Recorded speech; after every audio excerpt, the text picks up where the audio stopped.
text, you tell the story of the shooter and sort of partly how he came to his ideas and how he came to his murderous actions. And part of that is a story about 4chan and Twitch and social media and online subcultures.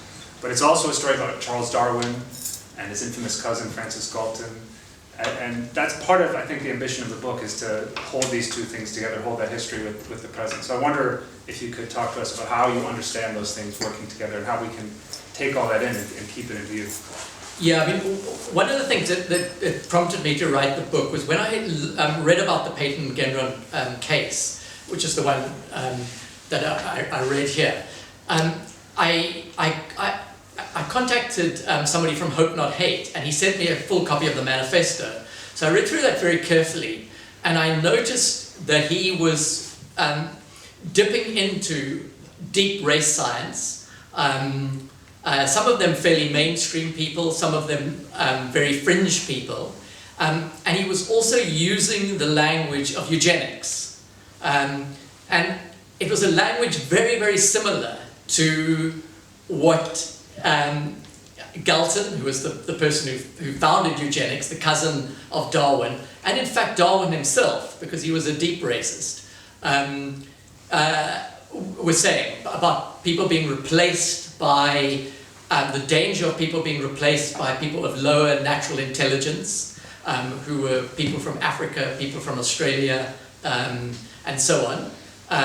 And the need to have both negative eugenics to eliminate those people, and to have positive eugenics for more whites, and in Galton's term, the rich whites were naturally more intelligent, so more rich whites to breed more.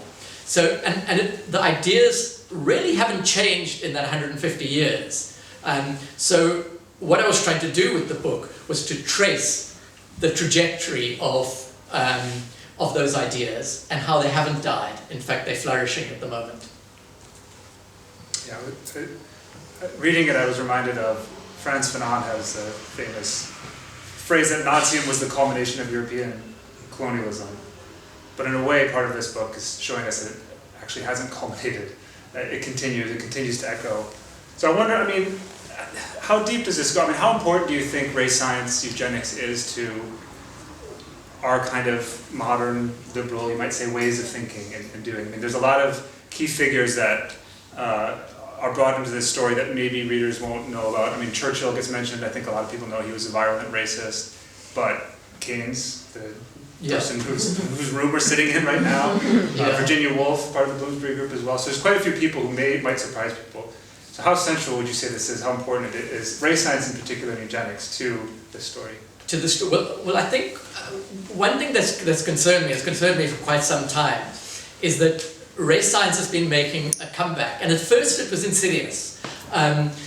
The way it made its comeback in as a mainstream idea was through the kind of cat's paw method of there was a paper put out in the early 2000s by 3 anthropologists from the University of Utah. 2 of them had a long history of race science themselves. And they put out a paper saying that Ashkenazi Jewish people were innately more intelligent than everybody else. And the argument went kind of like this. Ashkenazi Jewish people score higher on IQ tests than most other groups. The claim was that they'd always scored higher on IQ tests, that they were selected because being a moneylender was in the early days of the Ashkenazi community was required a lot of intelligence, so there was selection for intelligence, and that there was very little flow of genes into the Ashkenazi Jewish community. Now, all of those things were wrong. In fact, before the Second World War, IQ tests on Ashkenazi Jewish people showed lower than average intelligence, so it's kind of an indication that IQ is not innate. People don't change genetically in that space of time. The argument about the inward flow of genes, well, there was a huge genetic study which showed that in terms of the matrilineal line, not the patrilineal, not the Y chromosome line, the matrilineal line, that 80% came from a European population, and only 8% clearly came from the Levant.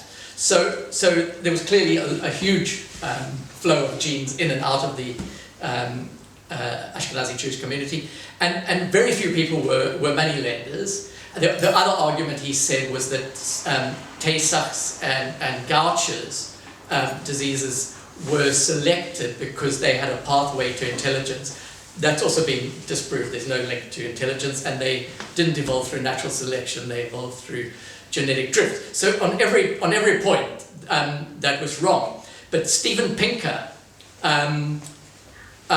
decided to do firstly a piece in the New Republic, and then did a speech where he praised the paper. He said it was good science, and then he added that different groups of people, different population groups, had different innate abilities intellectually and in terms of other mental capacities. So he was basically dipping deep into race science, or racist science, Pinker has. But Pinker remains very much in the mainstream, and that allowed, in a way, race science to come back into the mainstream, and it's been punted relentlessly now in the alt-right. So you can see some of that in the dark corners of the alt-right on 4chan and 8chan and Gab, these message board sites. But it's starting to become more mainstream. Other terms are used. Race realism is one of them. So it's worrying. I mean, it's still a minority view. Genuine science, I mean, Pinker's not a scientist, he's a psychologist. But genuine scientists who take those views are very, very rare. Watson of Watson and Crick is one of them, but he's about 90 years old. And that's about it. But it's being picked up by journalists, it's being picked up by people within kind of right-wing circles that are more mainstream.